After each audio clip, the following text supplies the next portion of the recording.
We are now going to introduce our third magnetic field, magnetization.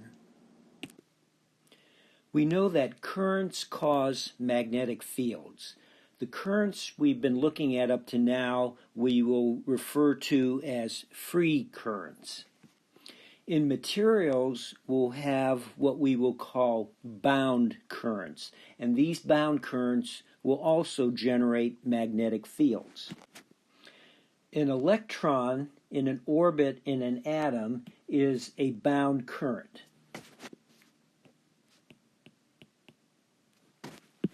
So this bound current will generate a magnetic field. You also know that electrons have spin, and we can think of that spin as a current. So the electron will have a magnetic field due to its spin. We can model the resulting magnetic field due to all the electrons going around in orbits and the electron spin as a magnetic dipole moment. So this current will represent the sum of all the bound currents from the electrons going around in orbits and the spin of all the electrons. So we have some area here, S, bounded by our bound current I sub B. So the magnetic dipole moment for each individual atom will be this bound current times the surface area, and the direction will be determined by the right-hand rule, the fingers of your right hand and the direction of the bound current, your right thumb pointing in the direction of the magnetic dipole moment, designated by this unit vector A sub n. If we place this atom in a magnetic field, it's going to experience a torque given by M cross B.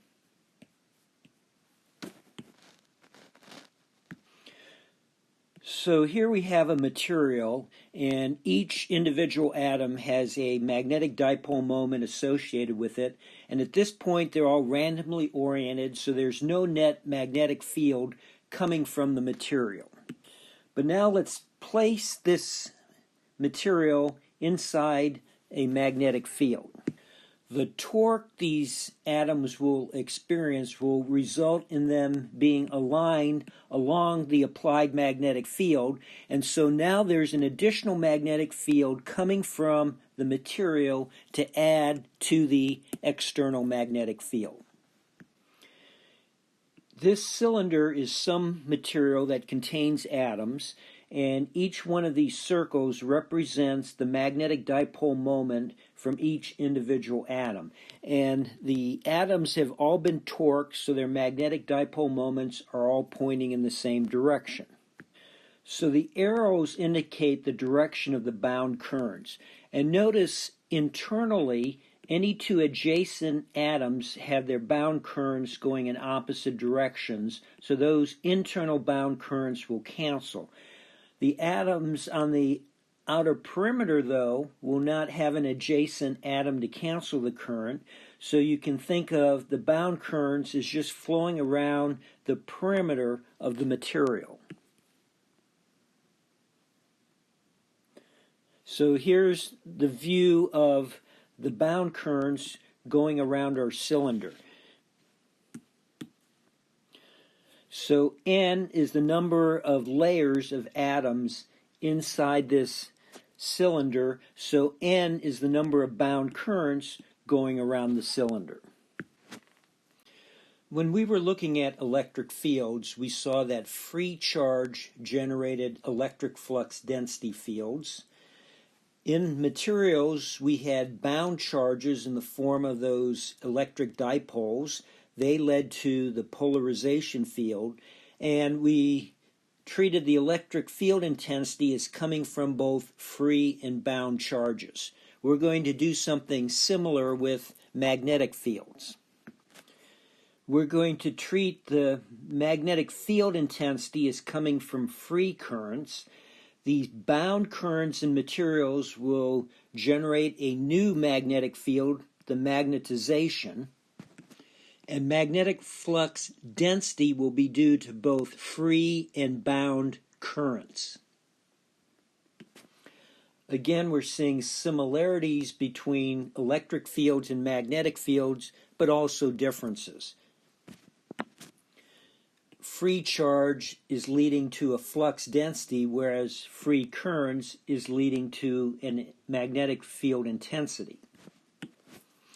To understand the magnetic fields coming from these bound currents, let's first look at what magnetic fields would be coming from similar free currents. The similar free current situation would be one you encounter in a coil or solenoid. We know that if we have a wire with a current flowing through it, that current will generate magnetic flux density fields in the form of circles around that wire.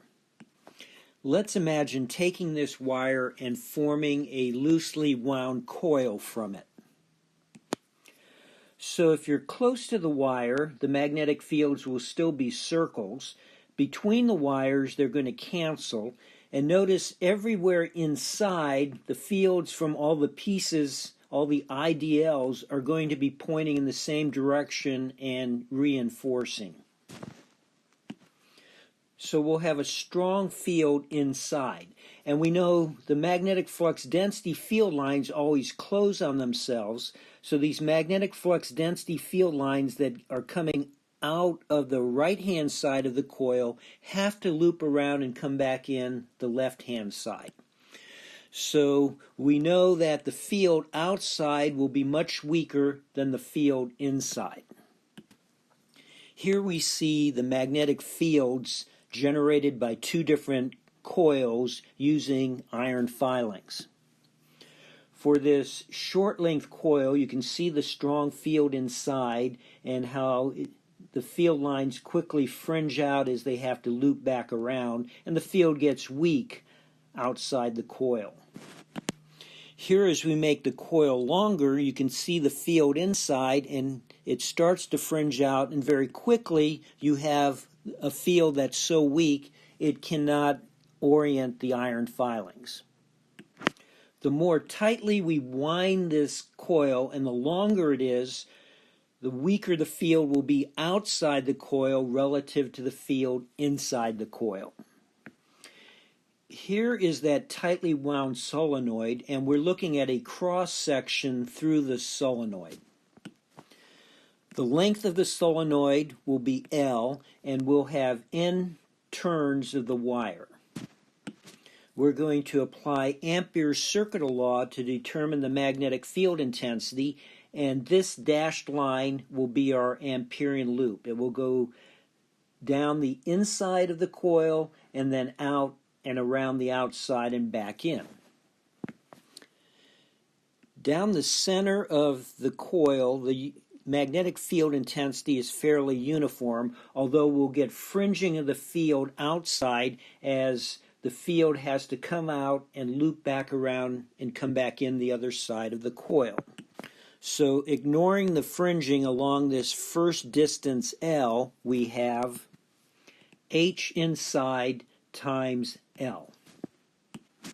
Now, on these two sides of our Amperian loop, the distance is small, so there won't be much contribution. Plus, essentially, dl is perpendicular to h along most of this path, so h dot dl is going to be close to 0. So we can ignore contributions from these two short sides. Now, the field everywhere outside is going to be weak because these fields coming out of the solenoid have to fringe out quite a bit to loop around and come back inside the coil. So H dot dl along this side we're going to assume is negligible compared to H dot dl inside the coil. So our approximation to the integral of H dot dl around our Amperian loop will be H inside times L. And this approximation will get better and better the longer your solenoid is. Now we have to determine the current enclosed by our Amperian loop. So putting the fingers of your right hand in the direction of our Amperian loop integration, your right thumb points out of the page. So we want to know the current coming out through the surface of the page through this area. Our wire punctures this surface n times. And the current flowing through the wire each time it punctures this surface is up out of the page. So the current enclosed is the number of turns we have, n, times the current flowing in our coil, I. Solving for H inside, we obtain the magnetic field intensity inside the coil is Ni over L, and outside we're going to approximate it as 0. The longer the coil, the better this approximation, and in the case of an infinitely long coil, this will be a perfect approximation because the field inside the coil never comes out to loop back around. In our material, we had n layers of bound current going around our cylindrical material. In our solenoid, we just saw that if we have n turns with the current I going through it with the length L, the magnetic field intensity inside the solenoid was Ni over L. Now we have n layers of bound current, so in analogy, the magnetization M will equal the number of layers we have times the bound current divided by the length of our sample. So the units of magnetization will be amps over meters, just like the magnetic field intensity. So the volume of each atom will be the spacing between the atoms, which we'll call delta L, times the cross-sectional area, which is this area in our magnetic dipole moment, S. We will use a lowercase n to represent the atomic density, the number of atoms we have per cubic meter, and that will be just 1 over the volume of each atom, or 1 over delta L times S. So I've rewritten this equation for the magnetization over here, that M is equal to N times the bound current divided by the length of the sample. The length divided by the number of layers of atoms we have is the spacing between the atoms. So N over L can be replaced with delta L in the denominator.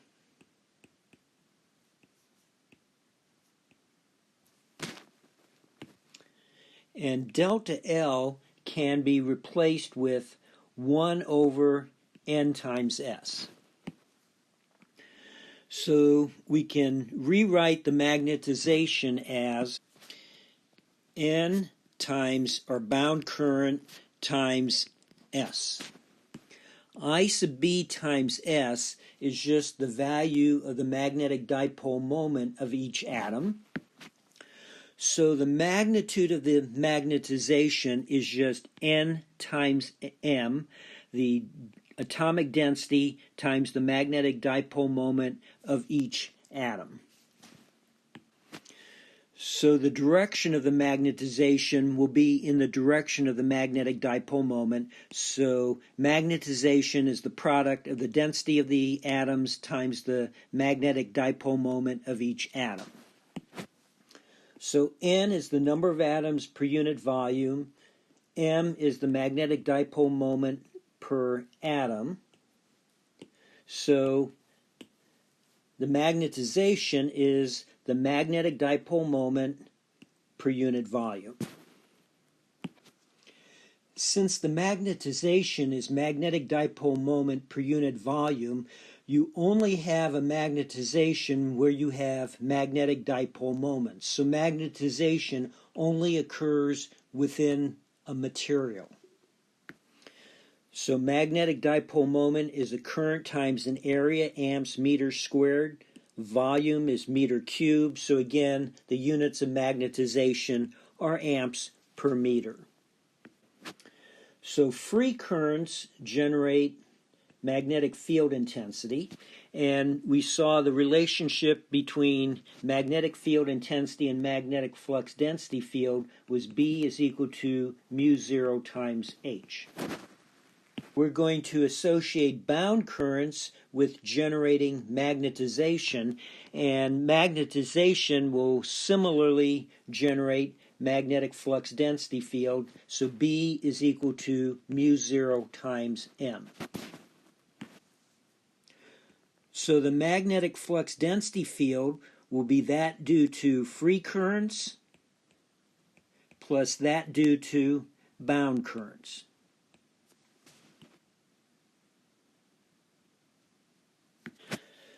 So the magnetic flux density field is equal to the permeability of free space times the sum of the magnetic field intensity plus the magnetization. This is a general expression that holds in any situation for any material.